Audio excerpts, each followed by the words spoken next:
Hello, squidlings. About a year ago, I made a video where I was drawing. I drew a picture of a squid fighting a giraffe. You know, me and squid culture. While I was trying to talk about AI generated content. Is it art? Is it art? Is it not art? Um, but it's hard to talk while you're drawing. I was wandering all over the place, kind of aimlessly. And I haven't learned my lesson, so I want to try that again and see if I can do any better this time. But before we start, I want to get my thesis statement out of the way in the beginning. Um, Everything is art. That doesn't mean it's good art. Even if it looks good, that doesn't mean it's good art. And frankly, if someone has a tool like an AI image generator and it looks good but still seems really superficial, then I think that's more of a comment on the artist rather than the AI generator itself. So I went to randomthingstodo.com.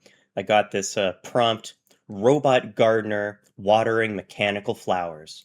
And I thought, that's a pretty good random prompt, considering I'm talking about robots. I gave this prompt to ChatGPT. Let's see what ChatGPT did with it. That's not bad. I think it's very cute. Look at that robot. And it looks like it has 5 fingers on each hand, and only in one of those fingers is a thumb.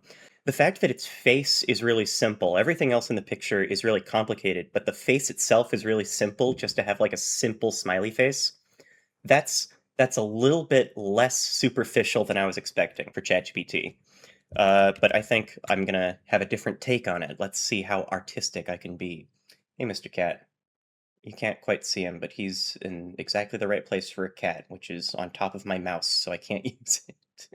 I want to do a robot a little bit less humanoid than the one ChatGPT gave us. I want to see if I can convey robotic emotion without such human proportions, I suppose. In the video I made like a year ago, I went on a long tangent where I was talking about things like IKEA furniture and McDonald's and Marvel movies and Stephen King books. I don't really feel like I made the point that I was trying to make with that. My position, like I said, is that everything is art. That doesn't mean it's good art. So I think uh, Stephen King says things such as his books are really just uh, the McDonald's hamburgers of books.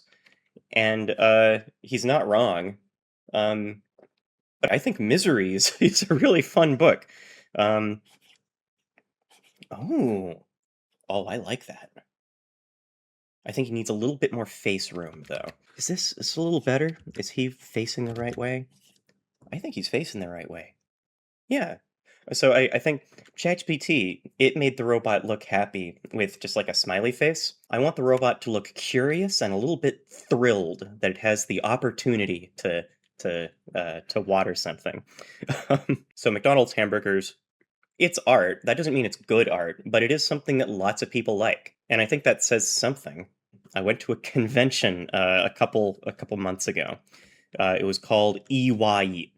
It was in Montreal, Canada, and it was EY, the International Workshop of Active Inference. Active inference is a idea in a variety of fields. Really, it's not just about robots, but I work with robots, so for me, it's about robots. Yeah, that's vaguely what a water can looks like. I'm gonna move the flower a little bit in this direction. Like I said, this is hard. It's hard to talk and draw. Um, and in that conference, EY, um, there was a conversation between Gary Marcus and Carl Friston. So on the one hand, we have Gary Marcus. He's a cognitive scientist and author, professor emeritus of psychology and neural science at NYU. And then we have Carl Friston. And if you don't know who he is, you're in the wrong room, I fear. And Carl Friston mentioned that he said that ChatGPT was rubbish. He's an Englishman. He said it's rubbish. You said, and I quote, "Deep learning is rubbish." Do you still stand with that quote? Yes, I do. Yeah.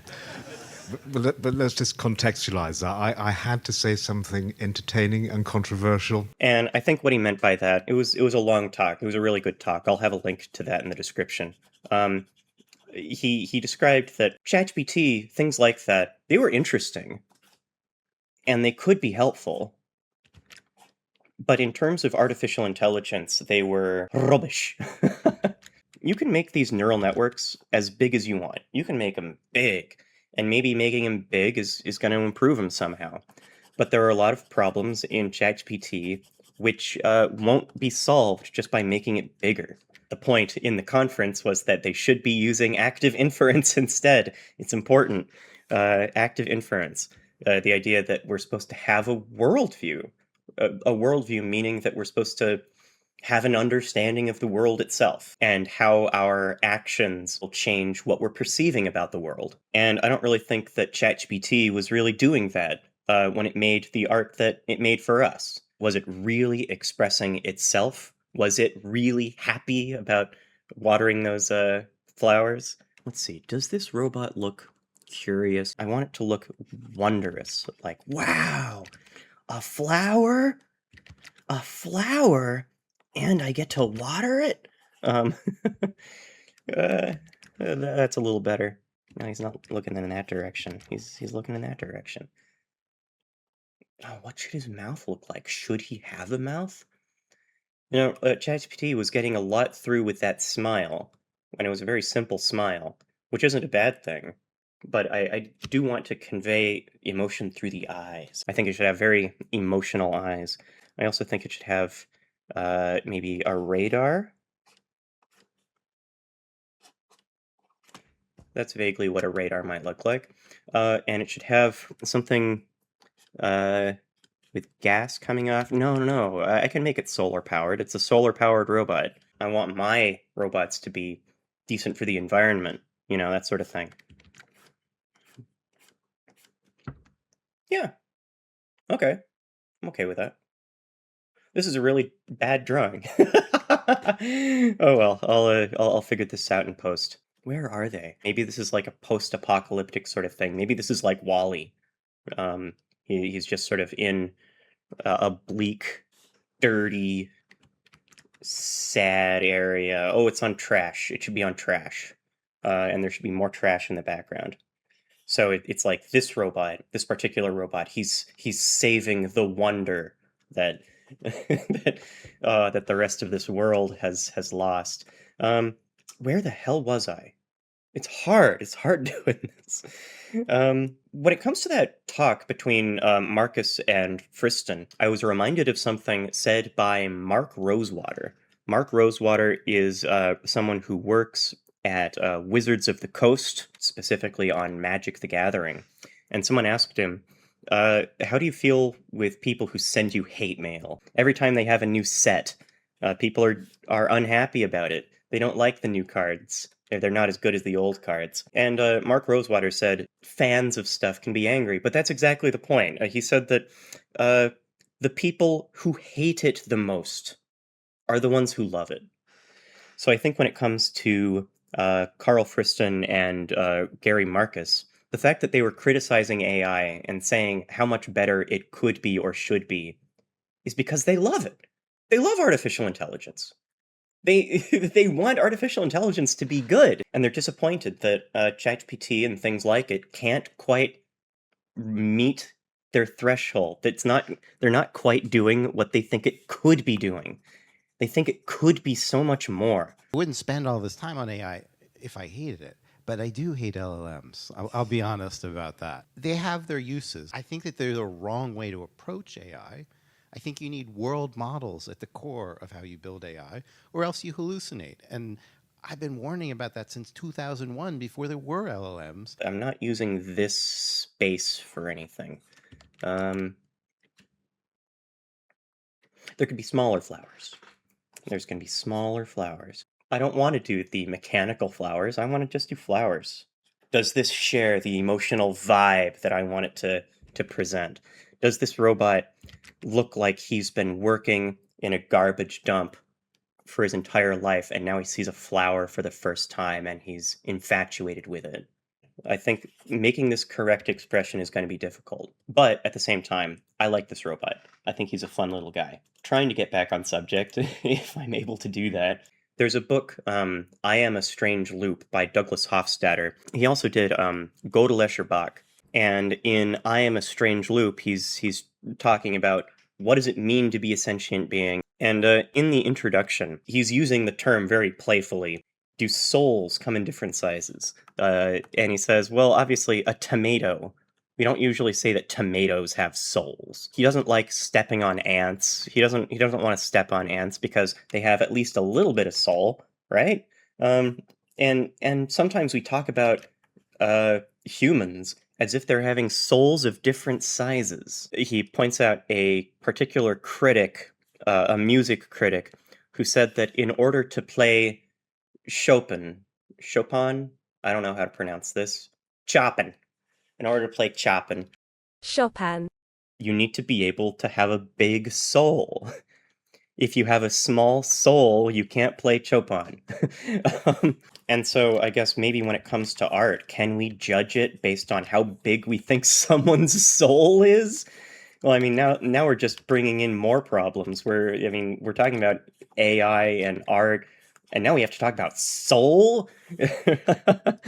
That's not making it easier, that's making it harder. The background isn't great, but let's keep moving. Like, how much soul did ChatGPT have here? Can we say that ChatGPT had a lot of soul? Well, I think it has a little bit more soul than a tomato, at least, but I don't know. I think it really is replicating what it thinks I want to see. And the words that I'm using, it thinks, using those words implies that it understands things and it actually thinks things, and it is a sentient thing that has a soul. So I guess maybe it's a little bit more convincing than I like. If we're looking at AI generated art, and I'm willing to say it's art, I think everything is art, but I think a lot of the time you can look at someone's AI generated art and see that they're a little bit lacking in the soul department. There's not a lot of soul that they're putting in there. And that's not something you can measure, but it's something that you can look at and gauge. How do I say any of this? If someone told me that they ran a marathon in 2 hours, I would say, wow, that is world record level stuff. And then if they say, well, actually, I was in a car. I did the marathon in a car. And they might be a little bit smartass about it. Like, oh, you thought it was impressive? Well, I'll tell you, I was in a car. But then I can look at it and say, it took you 2 hours in a car? That's just pitiful, honestly. What, was the traffic bad? And I think we can sort of do the same thing with art, where if someone shows us a really cool picture, we might say, whoa, that's a cool picture. And they say, well, I made it with AI art. Then suddenly the actual craftsmanship of the picture, that's not impressive anymore. We want to see their soul. Show me the soul. And often in AI generated art, there's not a whole lot of soul in it. Is that just me talking out of my ass? Yeah, it is. But I can look at some AI generated art or AI generated memes, and say, well, congratulations, you made it look nice. But that your opinion is small souled. The art you made is small souled. Oof. I think you have a boring soul. If you can have the computer generate it for you, you better put a lot more effort into what you're actually generating. And I'm not talking about having a really good prompt that makes the computer make something really good looking. I mean, what are you saying with the art? What are you doing with it? If you have so much to your disposal, couldn't you make something interesting?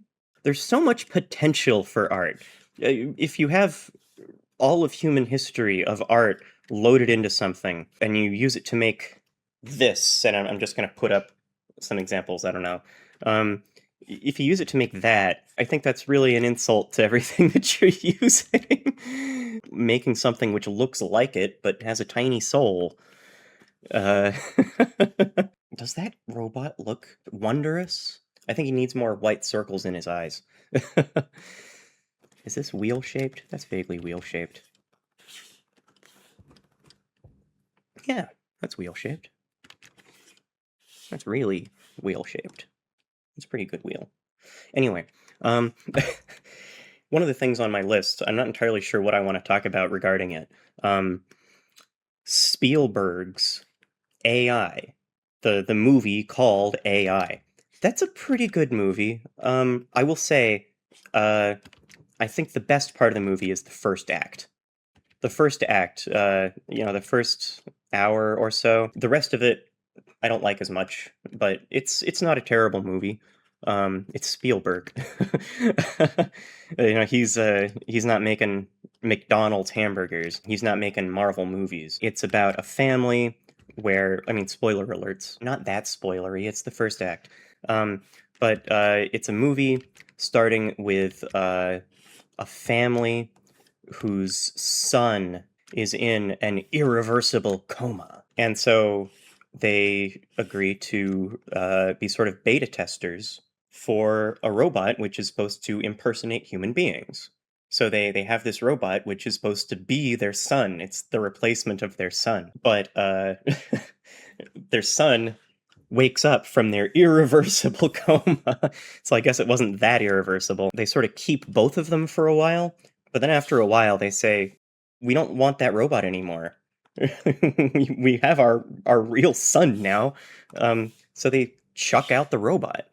And it's actually difficult for them to do because this robot is really good at pretending to be their kid. I'm sorry I hurt you. No, Mark, no, and I have hurt to Andy. go. I have No. to go. Stop it! Sorry. No. I have to go. Mommy, no. Mommy. Mommy. And the whole movie is sort of about this robot wondering if it can have a soul. Does it have a soul? How does it become a real boy? And so a big part of the movie is that it's sort of misinterpreted Pinocchio. Mommy, if Pinocchio became a real boy and I become a real boy, can I come home? That's just a story. The story tells what happens. Stories are not real. Mommy is real.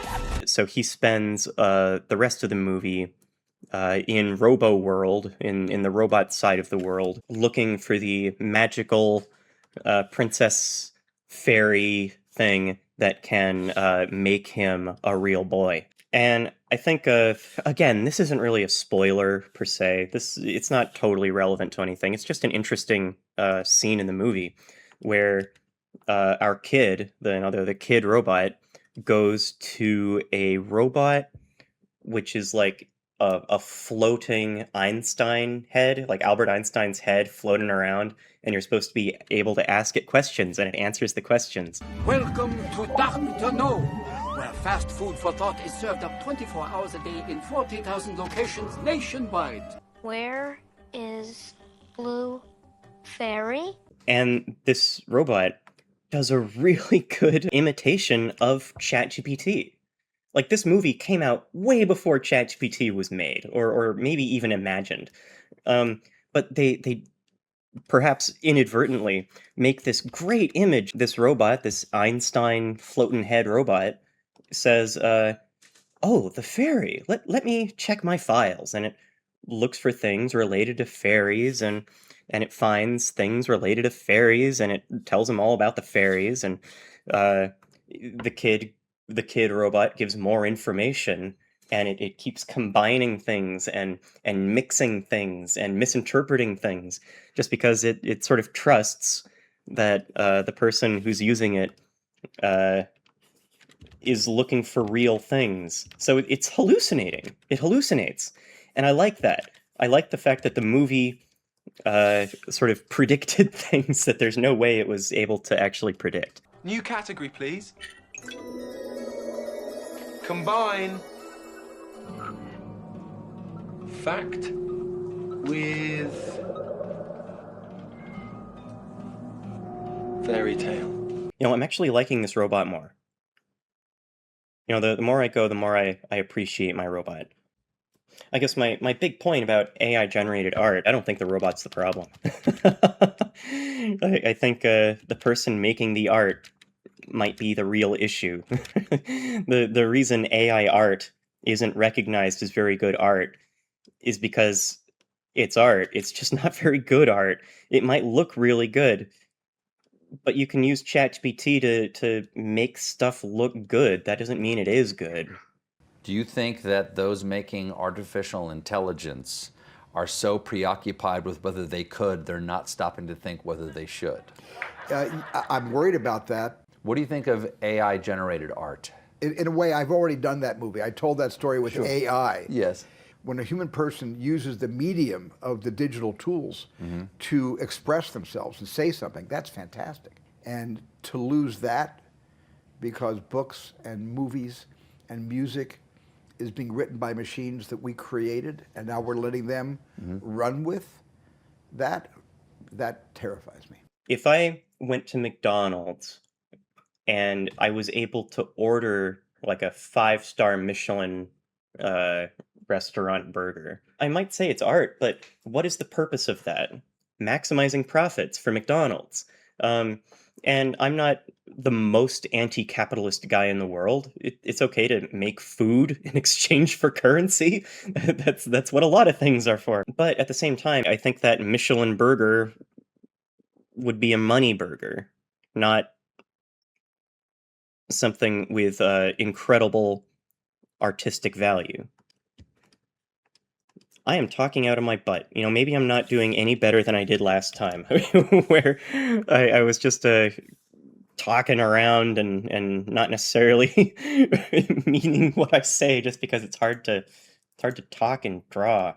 Well, that's my excuse. If you don't like anything I'm saying, my excuse is that, well, yeah, but I was drawing at the time, and that makes me a real artist. Ooh. You know, my dad was a computer engineer. He was a bright guy when it came to computers. And at one point he said, "Hey, Ted, come downstairs for a minute."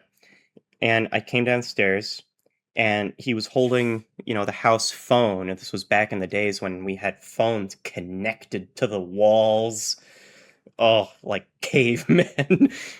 Hey, no, Mr. Cat, not the time. And so he gave me the phone and said, "Is this a robot?" And I put the phone to my ear, and I don't remember exactly what this person was saying. But they sounded like a robot.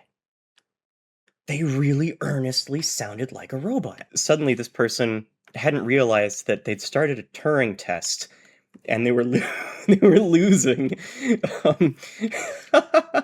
I thought that was hilarious. Turned out it was actually one of my dad's relatively close friends that they hadn't seen in years and years. They weren't necessarily showing the best of their soul at the moment. I take the phone, and there's a woman who is sounding slightly confused. And I say, "Hi, who is this?" And they say, "Oh, I'm your dad's friend." And I say, "What's your name?" And they say something like, "I'm Susan." And I think the fact that they are so inquisitive, why are you asking me these things? A voice that sounded at the moment a little superficial, like, "Are you a person? Are you a robot?" And it was such a strange little circumstance that only seems more and more fitting as the years go by. Nowadays, AI art, it's presenting a new problem in art. I kind of like that. You know, now that I phrase it like that, that's kind of nice. Because now maybe this is motivation to focus less on, "No, Mr. Cat." Maybe this is a wake-up call that we shouldn't be focusing on how good art looks, but how much soul it's presenting. Mr. Cat, this is not the time.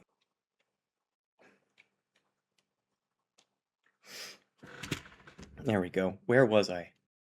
What's the name of that guy? I need to look up this person. Henry Darger.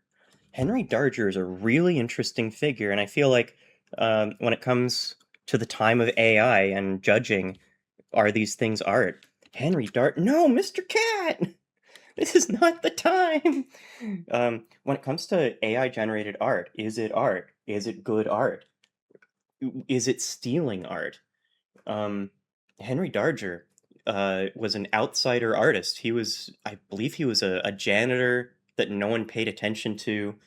He had a tough life and mental difficulties. Mr. Cat, Mr. Cat, I'm trying to put my soul over there. Trying to put my soul over there.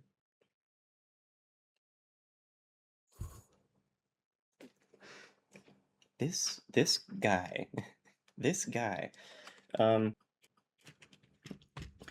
But while he was, going about his life that no one was really paying attention to, he got magazines and he cut pictures out of magazines and he made like a fantasy world for himself, like a comfort zone, I want to say. Only upon his death in 1973 did anyone discover the work. More than 15,000 pages, perhaps the world's longest novel. Hundreds of paintings, many of them over 10 feet long. But Henry Darger left behind only 3 pictures of himself.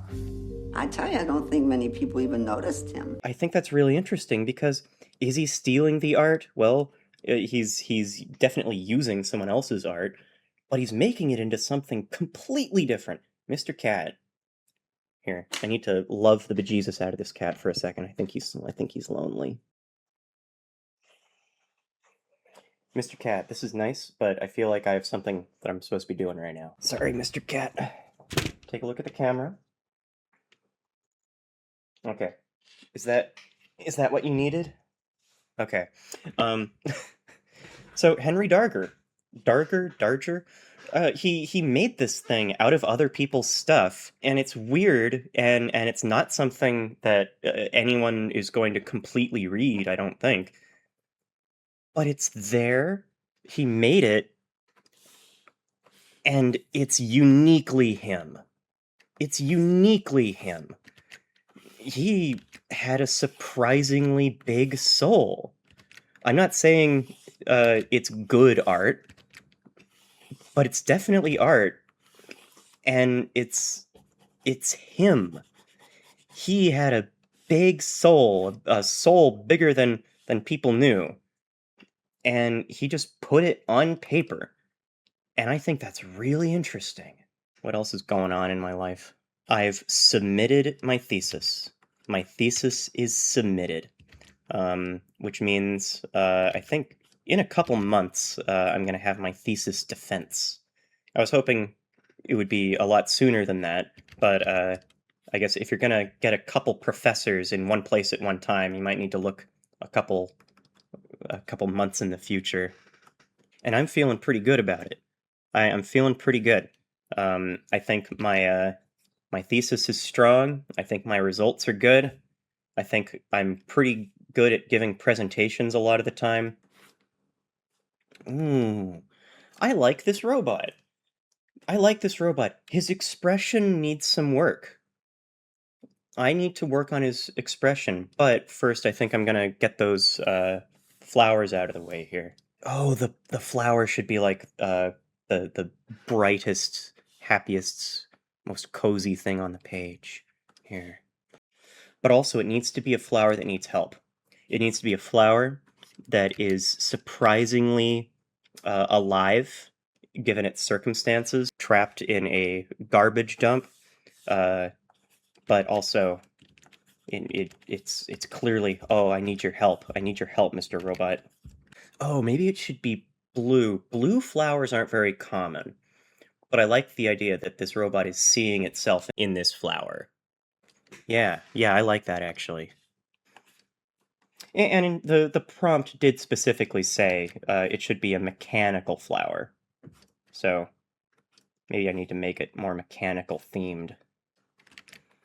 My mom says when you're doing your thesis defense, and anyone can be watching that presentation. It's just sort of open to the campus. But then after that, the professors are going to bring you to another room, and they're going to ask you a lot of questions. And she said that is like they are throwing a snake at you.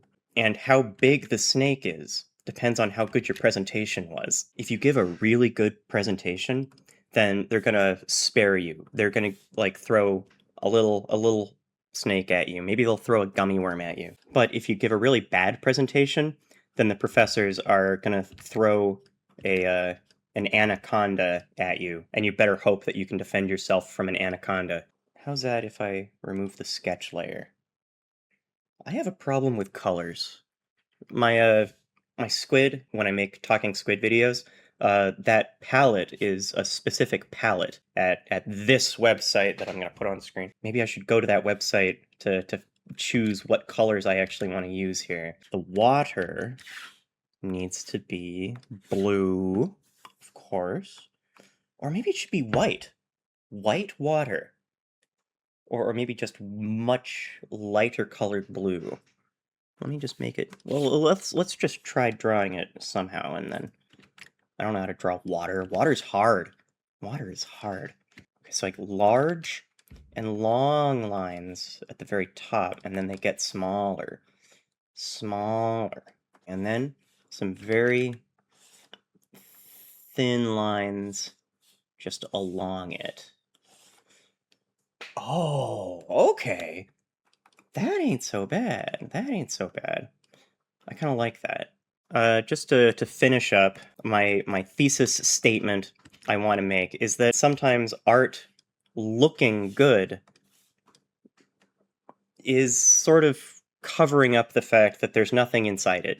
If you want to make AI art and you want it to be respected as AI art, make something interesting. So much of the AI slop is boring. Like I'm willing to accept, yeah, sure, AI generated slop, that can be art. Absolutely. Everything's art. But make it good. make good art. Maybe its eyes should be sort of like that. What does it look like if I do that? Oh, he looks a little sad, actually. Oh, he's worried for that flower. I like that. I like that. The easy way to say what I'm getting a PhD in is artificial intelligence. But it's not like ChatGPT. I want to make robots which are art. I want people to wonder, do they have souls?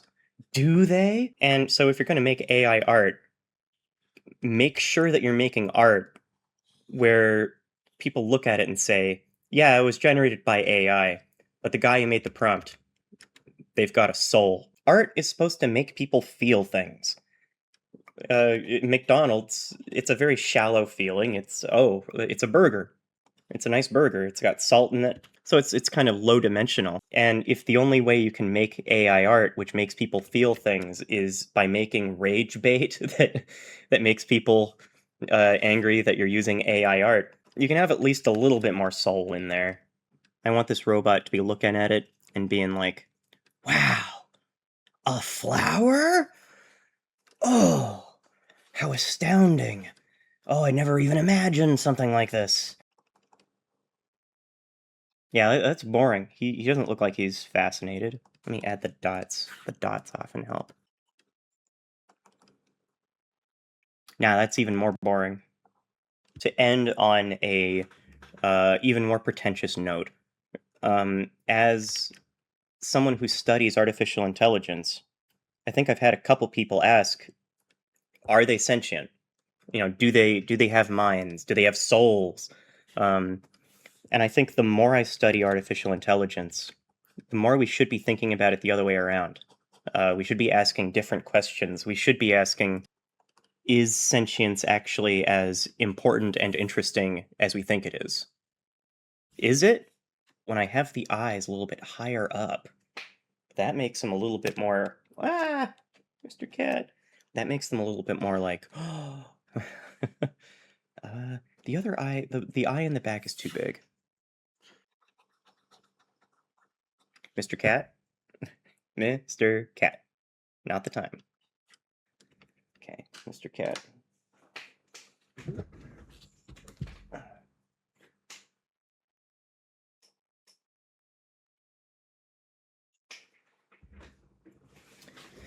Now I have cat hair in my face again.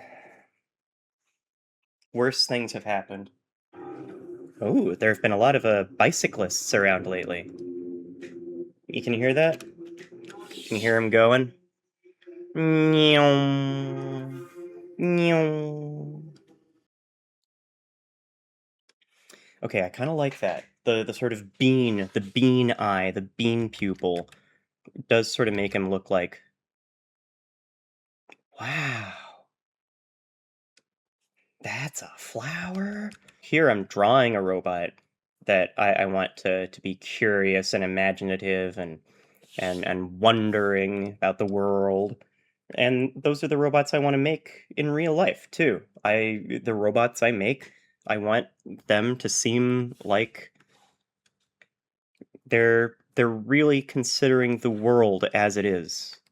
They get to collect their own data based on what they think is important, and in doing so, they make us wonder what we're doing here.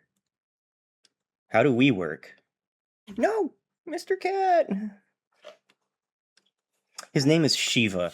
I keep calling him Mr. Cat, but his name is Shiva. You saw he has the third eye. He's a good cat. He's a good Shiva. Okay, I feel like I've been spending too much time on this. I think this video is already too long, but this is fun. Oh, let's give the picture to ChatGPT and ask, what do you think about our rendition? I do like that. I don't think that's the worst thing in the world. Would someone look at this and say, it's not AI generated? Yeah, I think they would look at that and say that's not AI generated. Would they look at this and say, wow, that robot is so fascinated by that flower? That one's questionable.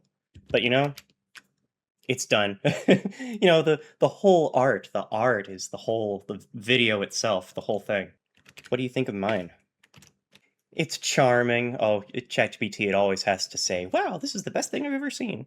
It's charming. The robot's big eyes give it a lot of personality, and the long articulated arm makes the watering action instantly readable. I also like the limited blue on gold palette. It ties the whole scene together. The strongest details are the water streams, the oversized mechanical flower. Yeah, it is a mechanical flower. It should be mechanical. Yeah, why not? It's a mechanical flower. This robot, he's trying to make his own little world, and the simple layered hills in the background. One improvement? Don't tell me how to improve, ChatGPT. One improvement would be to add a little more contrast between the robot and the background. Yes, the colors need work. Or a soft shadow underneath it, so it feels more anchored in the scene. I didn't even think about doing a shadow. I could do a shadow. Or I could have done a shadow. I think I'm done with this project here. Overall, it has a playful storybook style and a clear sense of motion. Okay, the storybook style I think works. He's got his own little world, his own little flowers, and he's curious what he can do with it. So make art. Make art in one way or another.